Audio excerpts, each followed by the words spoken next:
Wow, you guys are loving the LTT HK P30s. We really appreciate the support that you guys have shown us with this product, and we want to provide you with what you've asked for, a cleaning video for the HK P30.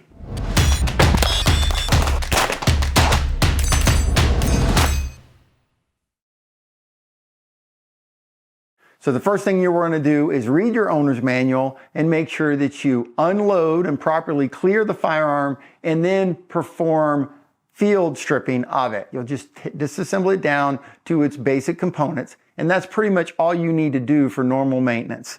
What you're going to start with is you're going to spray the major components down with the Pro 7 or another type of cleaning solution. And you're going to want to let that soak for a little bit. It doesn't need to be hours, but you probably want to give it a few minutes or so to allow it to do its work, to get in there and loosen up that carbon. So once it's soaked for a little while, go ahead and take your all-purpose brush, then scrub into the frame rails, into the slide of the gun. Make sure you get the breech face and underneath the extractor, cleaning the carbon and grit off of there. If you've got any extra stuff on the outside, obviously you can clean that off as well, but we're really primarily concerned with what's going on inside the gun. Your barrel, you're going to want to scrub around the hood of the barrel, making sure that all of those lugs are clear of any buildup that may have happened from shooting, and obviously focus on the breech face area and the feed ramp area of the barrel.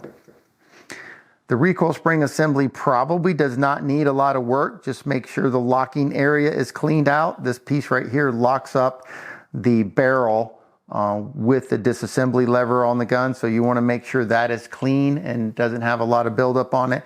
And make sure you're not getting any kind of grit or grime that's building up around the recoil spring itself. The frame, we want to clean the frame rails.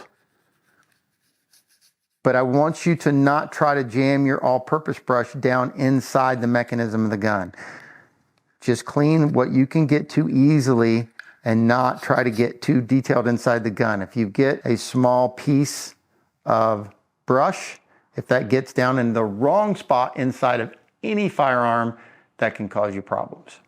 Okay, once you've done that, go ahead and take your microfiber cloth or an old t-shirt or something like that and clean all of that fluid and everything off of there. If need be, you can take your brush and wrap it around the t-shirt or the microfiber cloth and get down inside to places maybe you can't really reach without the use of the toothbrush.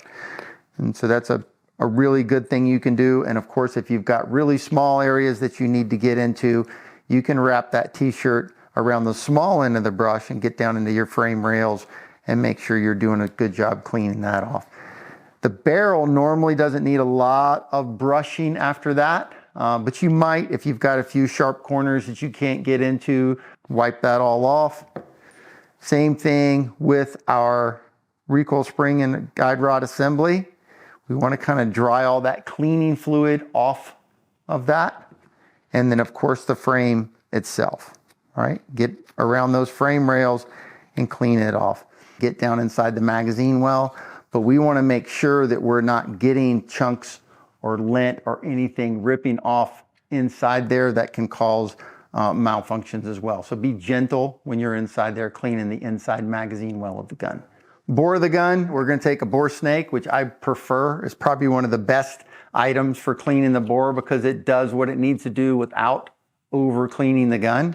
I know a lot of people want to excessively clean the gun or clean the gun every time they shoot it, and it's just not necessary. You can, every few hundred rounds at the most, if it's a service gun that you're putting back into service that you're going to carry, a general wipe down and adding lubrication is all that's really needed, especially for a high quality firearm like the HK. Don't forget about your magazines, especially if you're dropping them places that are sandy or rocky where something can get inside the magazine. You want to take that magazine apart.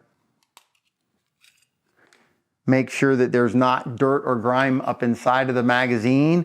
And again, you can use your microfiber or t-shirt to make sure that that is clean.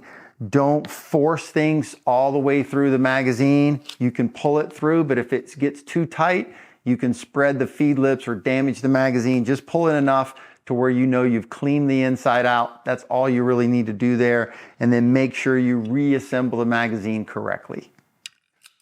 Okay, lubrication of the gun when you put it back together. What you're looking for is lubricating the contact points where we have metal on metal contact. On the barrel itself, primarily we want around the nose, around the bore of the barrel, and the hood of the barrel where it makes contact with the slide. So just a little bit of oil on there. Wipe that around. And then a little bit of oil where the barrel rocks up when it locks into place. When I lubricate the slide rails, what I prefer to do is actually put the lubrication on the back end of the slide rails here, run a bead of lubrication here, and then that way, when I reassemble the gun, it will wipe that oil where it needs to be onto the rails of the pistol. I also put a little bit of lube here and a little bit on where the hammer rides on the slide.